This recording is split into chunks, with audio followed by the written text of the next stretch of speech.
नमस्ते। कोर्स 9 में हम लोगों को पढ़ना है measures of central tendency. Measures of central tendency की चर्चा कर रहे थे। मेजर्स ऑफ सेंट्रल टेंडेंसी केंद्रीय प्रवृत्ति की माप।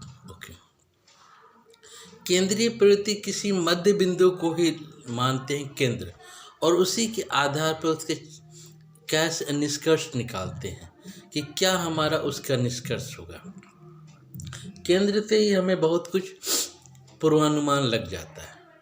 जैसे किसी डॉक्टर के पास जाते हैं तो खून की जांच होती है। खून की जांच से कहते हैं ना, डॉक्टर की खून की जांच कीजिए, तो खून की जांच में पूरा तो खून नहीं निकाला जाता, खून पूरा नहीं निकाला जाता, और थोड़ा से ही खून निकालकर और उसके आधार पर निष्कर्ष निकाला जाता है कि उसके अनुसार क्या लाइन ऑफ मेडिसिन चलेगा, क्या लाइन ऑफ मेडिसिन होगा, मेडिसिन की क्या लाइन होगी, दवा की क्या लाइनें होंगी, ये ऐसा उसके अनुसार चलता है।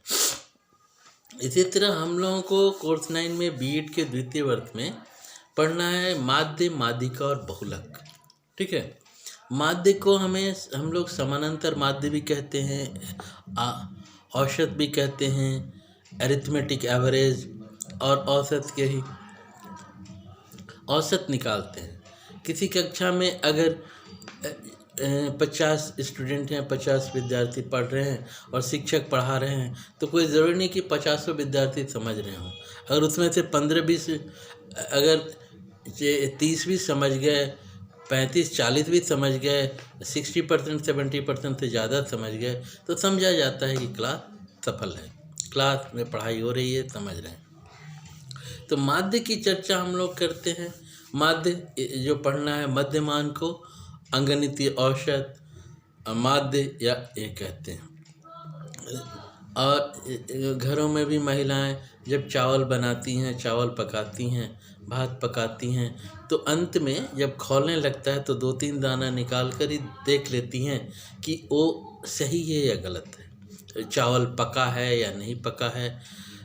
ठीक है, या फिर कहीं कहीं देखते हैं दाल बनाते हैं, दाल में भी नमक है या नहीं, थोड़ा चक्कर देख लेते हैं। तो ये उसी से अनुमान लग जाता है कि किस तरह होगा।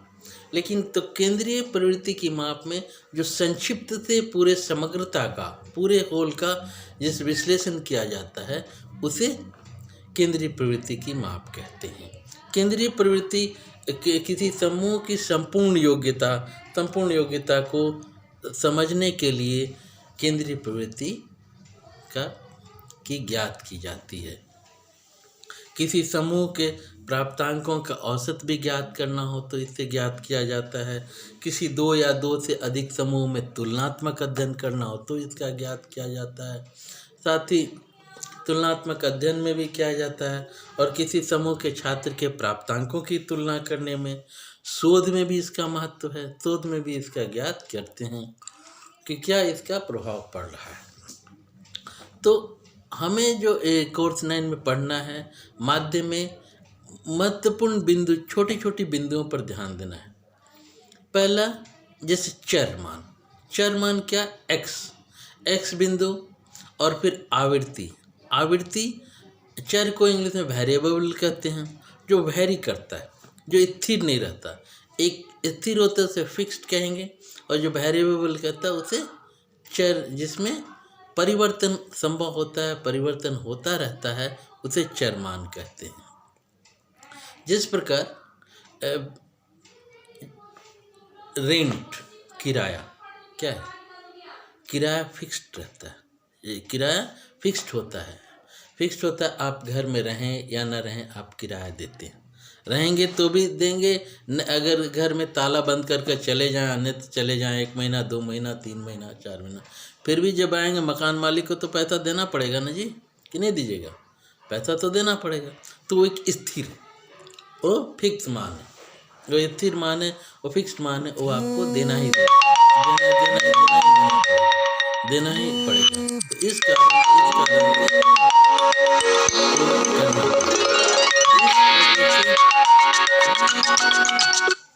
इस वजह से वो देना पड़ेगा। तो स्थिर मान हुआ।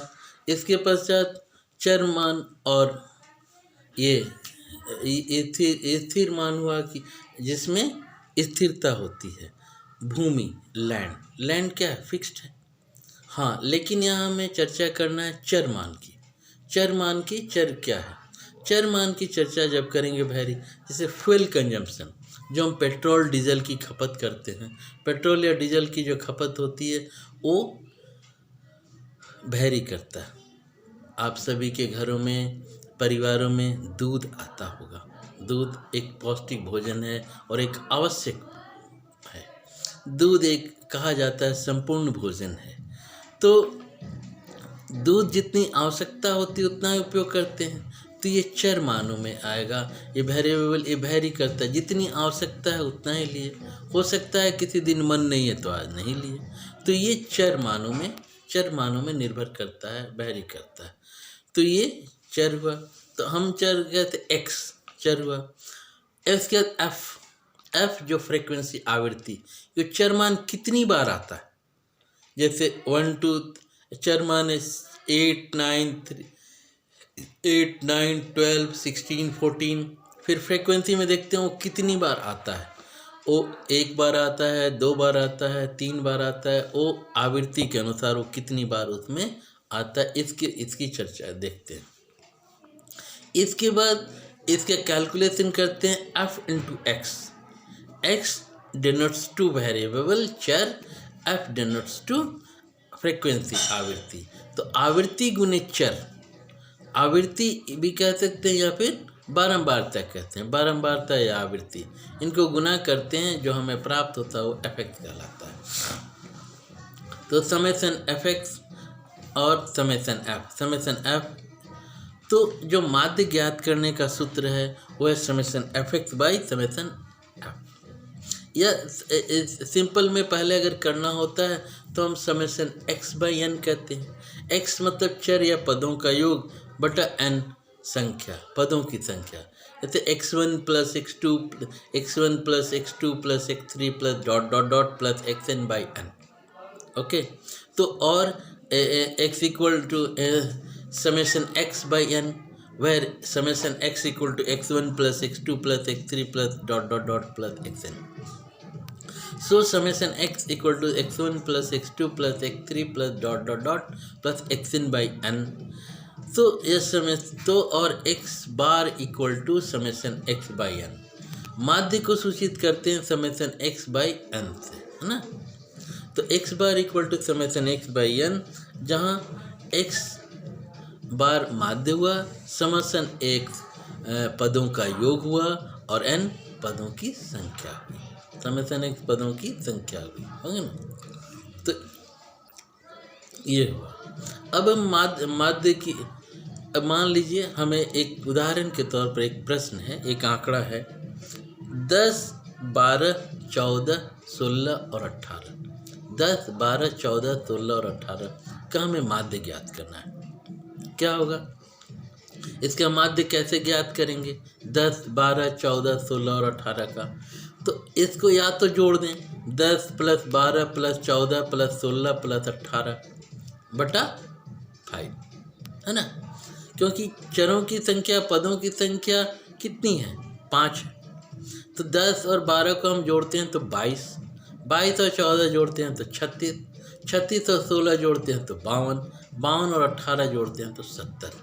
तो 70 बटा 5, जो 70 को अगर 5 से भाग देते हैं, 70 को 5 से डिवाइड करते हैं तो हमें प्राप्त होता है 70 बटे 5 14, 14 प्राप्त होता है। तो ये माध्य एक तरह से 14 हुआ, एक तरह से नहीं, माध्य हुआ ही 14। तो मीन इक्वल टू हो गया summation x by n 10 plus 12 plus 14 plus 16 plus 18 by 5। 10 plus 12 22, 22 plus 14 36, 36 plus 16 52 and 52 plus 18 70। 70 divided by 5 we get 14। तो इस तरह हमारा माध्य हो गया 14, है ना। तो x bar equal to summation x by n, तो x bar equal to 70 by 5 equal to 14। ये माध्य का ये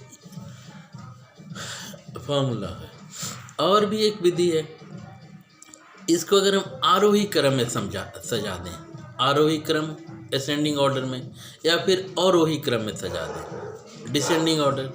असेंडिंग ऑर्डर में सजा दें, नीचे से ऊपर की ओर अगर हम सजाते हैं या ऊपर से नीचे की ओर सजाते हैं, कुल है 5, 10, 12, 14, 16, 18। ये आरोही क्रम है।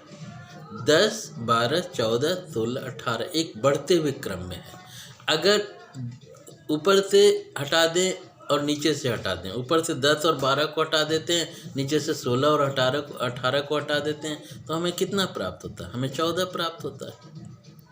10 और 12 को हटा दें और 16 और 18 को हटा दें तो हमें 14 प्राप्त होता है।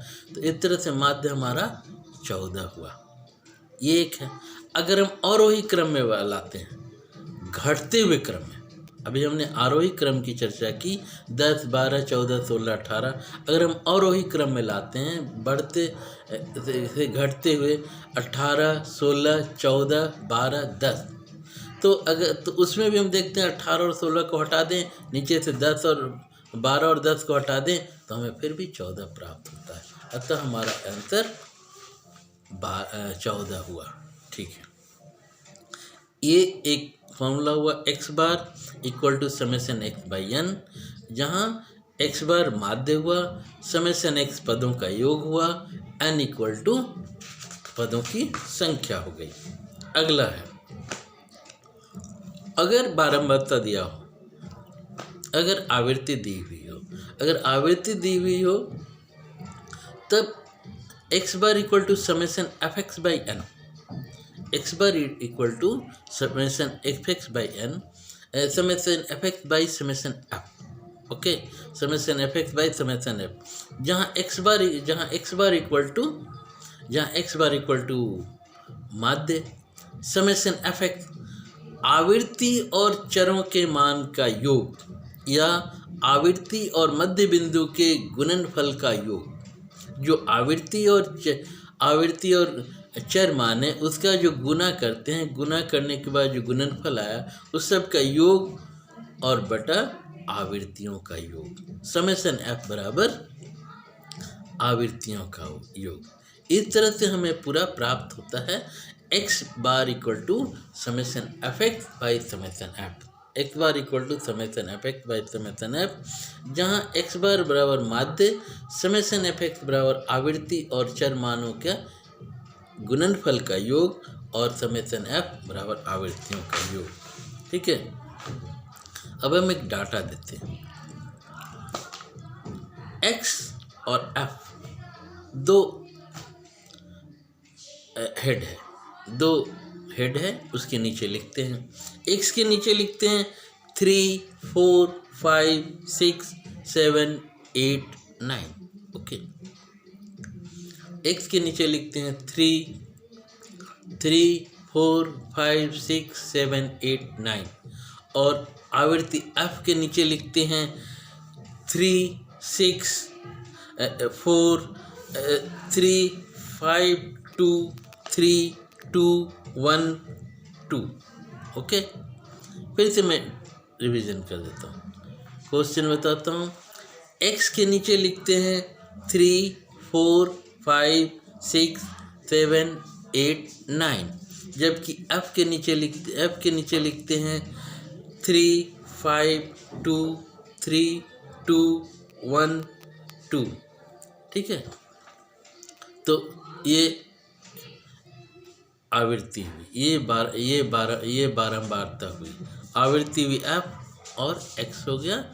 x के नीचे लिखे 3, 4, 5, 6, 7, 8, 9, जबकि आवृत्ति के नीचे f के नीचे लिखता हूँ 3, 5, 2, 3, 2, 1, 2।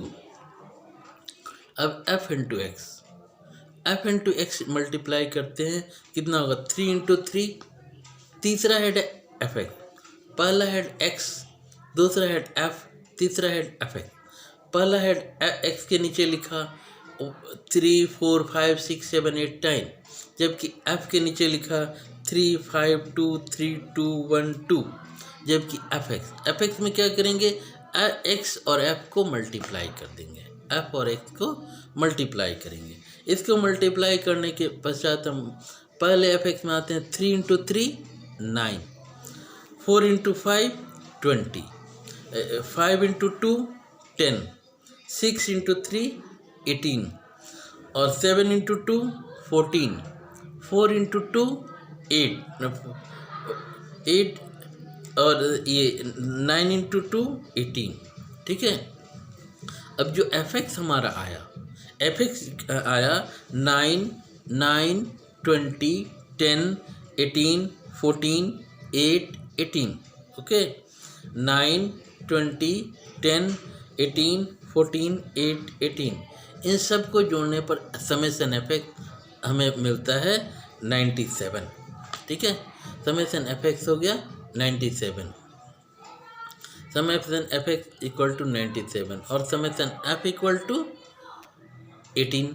जोड़ने से 3 + 5 + 2 + 3 + 1 2 + 1 + 2, 3 + 5 8, 5 + 2 18, 3 + 5 8, 8 + 2 10, 10 + 3 13, 13 + 2 15, 15 + 1 16 और +2 18। तो समेशन एफ इक्वल टू 18 और समेशन एफ एक्स हमें मिला है 97। 97 को जब हम 18 से डिवाइड करते हैं तो हमें मिलता है 5.38।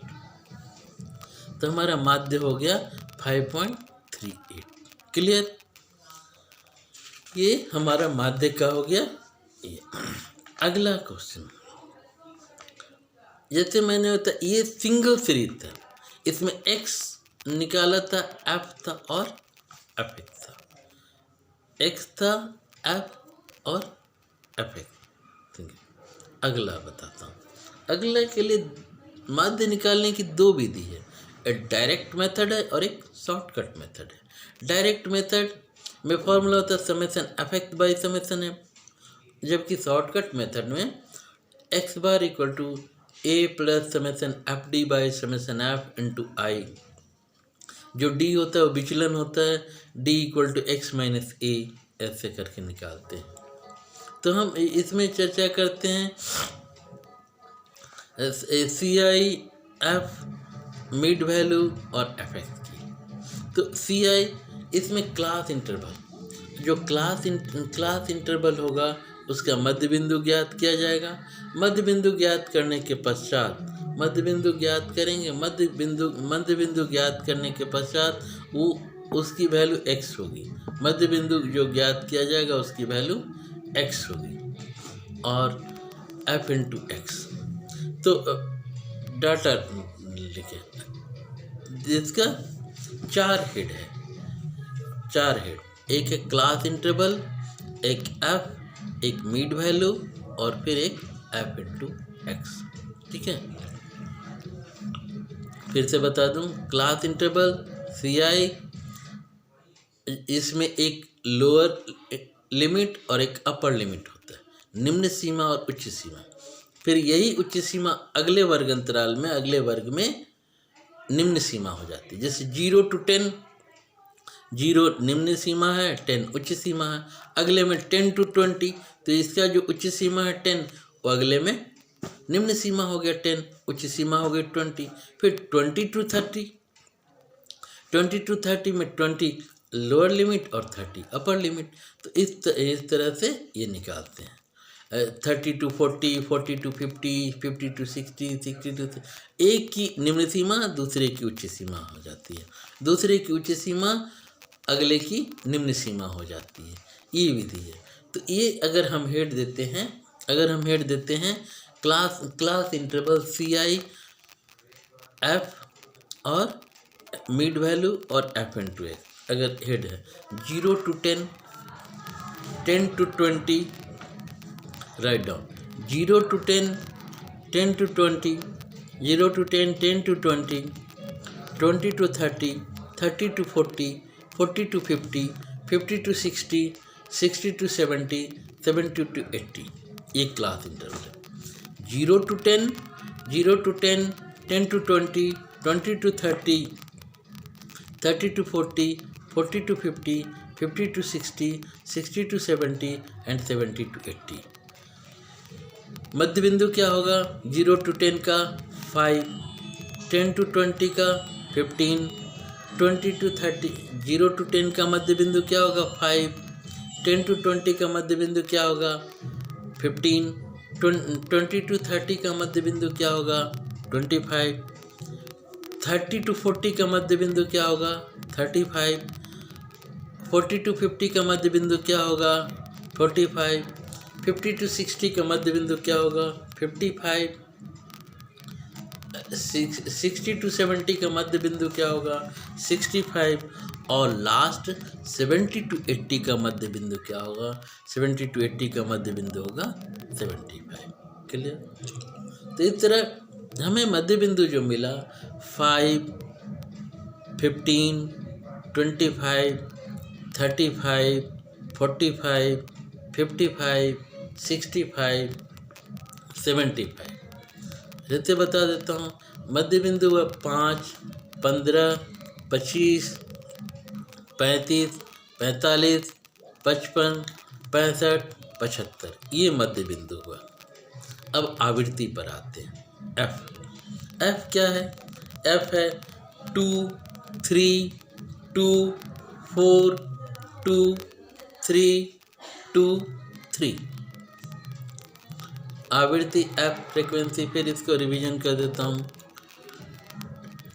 2, 2, 3, 2, 3, 2, 4, 2, 3, 2, 3, ये आवृत्ति एफ हो गया। मध्य बिंदु पे हो गया।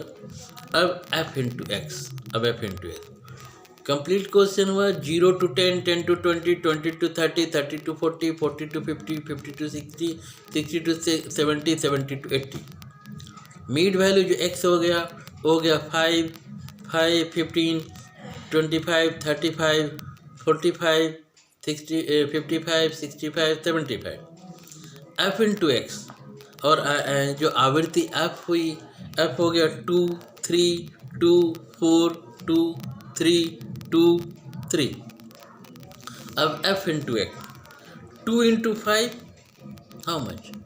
2 into 5, 10, 3 into 15, 3 into 15, 45, 2 into 25, 2 into 25, 50, 3 into 20, 2 into 25, 50, 4 into 35, 140, 2 into 45, 90, 2 into 45, 90, 3 into 55, 165, 2 into 65, 2 into 65,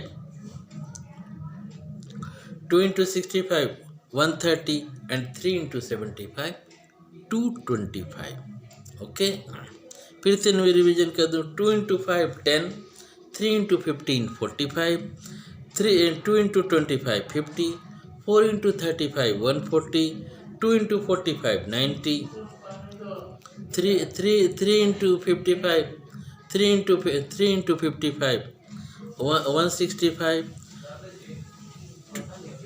2 into 65, 130, and 3 into 75, 225।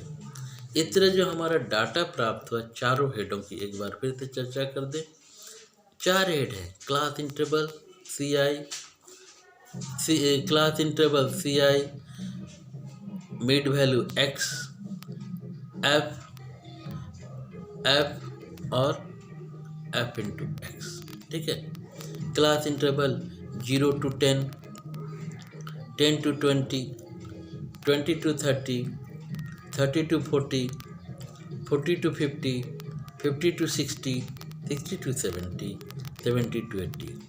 Mid value हुआ 5, 15, 25, 35, 45, 55, 65 और 75। जो एफ आवृत्ति हुई वो 2, 3, 2, 4, 2, 3, 2, 3। और जो एफ इंटू एक्स हमें मिला वो मिला 10, 45, 50, 140, 90, 165, 130, 225। ठीक है, अब टोटल हम एफेक्ट्स को ऐड करते हैं। टोटल एफेक्ट्स को ऐड करने पर हमें मिलता है समेसन एफेक्ट इक्वल टू 855 और समेसन एफ को जब हम ऐड करते हैं तो हमें मिलता है 21। 855 डिवाइडेड बाई 21। जब हम 855 को 21 से डिवाइड करते हैं तो हमें मिलता है 40.71। एक बार समेसन एफ एक्स हमें मिला 855 और समेसन एफ है हमारा 21। 855 डिवाइडेड बाई 21 हमें मिलता है 40.71। ये एक, ठीक है, क्लियर। 4 हेड्स हुए CI X F और F इंटू एक्स। CI हुआ 0 to 10, 10 to 20, 20 to 30, 30 to 40, 40 to 50, 50 to 60, 60 to 70, 70 to 80। Mid value X हुआ 5, 15, 25, 35, 45, 55, 65, 75। F हुआ 2, 3, 2, 4, 2, 3, 2, 3। F into x 10, 45, 50, 140, 90, 145, 130, 225। Summation f x को ऐड करने पर हमें मिलता है 855। 855 डिवाइडेड बाई 21 वी गेट, हमें क्या प्राप्त होता है 40.71। ओके, 7 और 7 लगभग 40.8 रख लीजिए। 40.76 से 40.71, 40.8। तो ये माध्य का फॉर्मूला हो गया। अगर क्लास इंटरवल दिया गया हो तो हमें मध्य बिंदु ज्ञात करते हैं f x by summation f x by summation f. Okay, माध्य equal to summation f x by summation f. अब ये नेक्स्ट ऐसी तरह का क्वेश्चन और बना लिया जाए तो अच्छा रहेगा। जितना ही प्रैक्टिस करेंगे उतना ही और अच्छा रहेगा। कहते हैं ना, करत करत अभ्यास के जड़मती हो सुजान। ठीक है, तो जितना ही प्रयास करेंगे उतना ही और अच्छा रहेगा। अब मान लीजिए फिर 4 हेड है, class interval, mid value, frequency और F into x. CI X F और FX। ठीक है, एक बार चर्चा कर लेते हैं CI की। CI है 31 to 35, 36 to 40, 36 to 40, 40 to 31 to 35, 36 to 40, 41 to 45, 46 to 50, 51 to 55, 56 to 60, 61 to 65, 66 to 70, 71 to 75, 76 to 80, 81 to 85, 86 to 90, 91 to 95। इतने ये डाटा हो गया। क्लियर। फिर से CI की मैंने चर्चा कर दूं। 31 to 35, 31 to 35, 36 to 40, 41 to 46, 41 to 45, 46 to 50, 51 to 55, 56 to 60, 61 to 65, 66 to 70, 71 to 75, 76 to 80, 81 to 85, 86 to 90, 91 to 95। अब इसके मध्य बिंदु ज्ञात करते हैं। पहला है 31 to 35, इसका मध्य बिंदु क्या होगा? इसका मध्य बिंदु होगा 33। 31 प्लस 35 अगर हम ऐड करते हैं तो ये दोनों जोड़ने पर हमें 66 मिलता है, और 66 को जब 2 से डिवाइड करते हैं तो हमें 33 मिलता है। 33, तो ये 33। नेक्स्ट 36 और 40 को ऐड करते हैं। 36 और 40 को ऐड करेंगे तो 76, 2 से अगर डिवाइड करेंगे तो हमें कितना मिलेगा? 38। ये मिड वैल्यू हो जाएगा। 36 और 40 को ऐड करेंगे तो हमें मिलेगा 76। 76 को अगर 2 से डिवाइड करेंगे तो हमें मिलेगा 38। अगला है 41 टू 45। 41 और 45 दोनों को अगर हम जोड़ देते हैं तो हमें कितना मिलता है? 41 और 45 दोनों को अगर हम जोड़ देते हैं तो हमें मिलता है 86। 86 को और 2 से हम डिवाइड करते हैं तो हमें मिलता है 43। फिर 46 और 50 दोनों को अगर हम जोड़ देते हैं तो वो होता है 96। 96 को अगर 2 से डिवाइड करते हैं तो मिलेगा 48। इस तरह 51 और 55, 51 और 55 दोनों को जोड़ दें। 51 और 55 दोनों को जोड़ दें तो मिलेगा 106, और 106 को अगर 2 से हम डिवाइड करें तो हमें मिलता है 53। इसके बाद 56 और 60, 56 और 60, 56 और 60 दोनों को अगर हम ऐड करते हैं, जोड़ते हैं तो मिलता है कितना? 56 और 60 को जोड़ेंगे तो हमें मिलेगा 116, है ना। 116/2 कितना होगा? 58। 116/2 58। फिर 61 टू 65, 61 और 61 और 65, 61 और 65 दोनों को अगर हम ऐड करते हैं तो हमें मिलता है 126, 126, और 126 को अगर हम डिवाइड करते हैं 2 से तो हमें मिलता है 63। फिर इसी तरह 66 टू 70, 66 और 70 दोनों को अगर हम ऐड करते हैं, 70 और 66 दोनों को जोड़ दें तो हमें मिलेगा 136, और 136 को 2 से डिवाइड करेंगे तो हमें मिलेगा 68। फिर है 71 टू 75, 71 और 75 अगर हम दोनों को जोड़ दें तो हमें मिलेगा 146। 146 को 2 से भाग देंगे तो हमें मिलेगा 73, 73। इसी तरह 76 और 80, 76 और 80 को जोड़ दें तो हमें होता है 156, और 156 को 2 से भाग दे दें तो हमें मिलेगा 78, 78। इसी तरह 81 और 85, 81 और 85 दोनों को जोड़ दें तो हमें मिलेगा 166। उन दोनों को हमें जोड़ने से मिलेगा 166, और 166 को अगर 2 से डिवाइड करेंगे तो हमारा हो जाएगा 83। फिर इसी तरह 86 और 90, 86 और 90 इन दोनों को जोड़ दें तो होगा 176। 176 डिवाइडेड बाई 2, अगर हम इसको 176 को 2 से डिवाइड करते हैं तो हमें मिलता है कितना? 88। ठीक है। और अगला है 91 और 95। 91 और 95 को अगर हम जोड़ते हैं तो ये होता है 186, 186। ओके, 91 प्लस 95 186, और 186 डिवाइडेड बाई 2 वी गेट 93। ठीक है।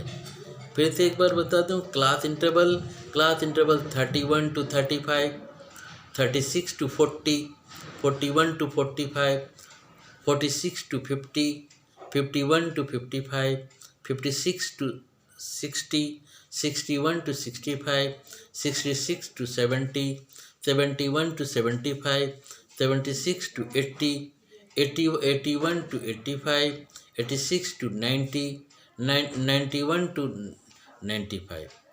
जो मध्य बिंदु x आया 32 नहीं सॉरी 33, 31 प्लस 35 66 डिवाइडेड बाई 2, 33, 38, 43, 48, 53, 58, 63, 68, 73, 78, 83, 88 और लास्ट 93। ओके, ये हमारा रहा डाटा। हमें हुआ सी आई हो गया 31 to 35, 36 to 40, 41 to 45, 46 to 50, 51 to 55, 56 to 60, 61 to 65, 66 to 70, 71 to 75, 76 to 80, 81 to 85, 86 to 90, 91 to 95। हमें जो मिड वैल्यू आया 33, 38, 43, 48, 53, 58, 63, 68, 73, 78, 83, 88, 93, 93। जो आवृत्ति है फ्रीक्वेंसी है, और फ्रीक्वेंसी है 2, 5, 7, 4, 6, 7, 3, 2, 6, 2, 5, 2, 4। ये आवृत्ति हुई। फिर से दोहरा दूँ, 2, 5, 7, 4, 6, 7, 3, 2, 6, 2, 5, 2, 4। ये हो गया।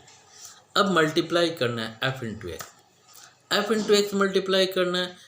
एक्स पहले कितना है, एक्स पहले आया हमारा 33 और आवृत्ति कितनी है 2, तो 33 into 2 66, 38 into 5 190, 43 into 7 301, 48 into 4 192, 53 into 6 318, 58 into 7 406, 63 into 3 189, 63 into 3 189, 68 into 2 136, 73 into 6 438, 78 into 2 156, 83 into 6 415, 88 into 2 176, and 93 into 4 372। तब हमारे पास पूरा डाटा आ गया। फिर से एक डाटा को हम समराइज करके बोल देते हैं। Class interval 31 to 35, 36 to 40, 41 to 45, 46 to 50, 51 to 55, 56 to 60, 61 to 65, 66 to 70, 71 to 75, 76 to 80, 81 to 85, 86 to 90, 91 to 95। Clear. हमारा मध्य बिंदु है 33, 38, 43, 48, 53, 58, 63, 68, 73, 78, 83, 88, 93। जो हमारा फ्रीक्वेंसी है वो है 2, 5, 7, 4, 6, 7, 3, 2, 6, 2, 5, 2, 4। और जो एफ इंटू एक्स है वो है 66, 190, 66, 190, 301, 192, 318, 406, 189, 136, 438, 156, 415, 176 और 370। इन सभी एफेक्ट्स को जब हम ऐड करते हैं तो हमें मिलता है, अगर 66 plus 190 plus 301 plus 192 plus 318 plus 406 plus 189 plus 136 plus 438 plus 156 plus 415 plus 176 plus 372 को हम ऐड करते हैं तो हमारा मिलता है 3355, 3355। ओके, तो हमें समेसन एफ एक्स मिला 3355 और समेसन एफ जो मिला वो मिला 55। क्लियर फिगर आ गया। हमारा समेसन एफ एक्स हुआ 3355, समेसन एफ हुआ 55। और माध्य कैसे निकालेंगे, 3355 बटा ये 55। 3355 को जब हम 55 से डिवाइड करते हैं तो हमें मिलता है 61। 3355 को हम डिवाइड करते हैं तो हमें मिलता है 3361, 3355/55 बराबर 61। तो ये हमारा रेशियो होता है। इसमें हमें मिला CI X F और F into x. Formula x bar equal to summation f x by summation f. Summation f x हमें मिला 3355 और समेसन एफ है 55। तो 3355 को जब हम 55 से डिवाइड करते हैं तो हमें 61 मिलता है। अगला है शॉर्टकट मेथड। शॉर्टकट मेथड में x bar equal to a plus summation f d by summation f, d equal to x minus a. कोई उसमें एज्यूम कर लेते हैं, कोई हम उसमें मध्यबिंदु मान लेते हैं। कोई मध्य बिंदु हम मान लेते हैं तो उसका मानने के बाद उसी आधार पर फॉर्मूला बनाते हैं। अगर फॉर्मूला बता दिया a plus summation f d by summation f into i, i अंतराल हो गया, अंतर। इस फॉर्मूला, इस लघु रीति विधि का, इस शॉर्टकट मेथड की चर्चा हम अगली कक्षा में करेंगे। माध्य उसी अगली कक्षा में बताएंगे। Thank you, have a nice day. Thank you.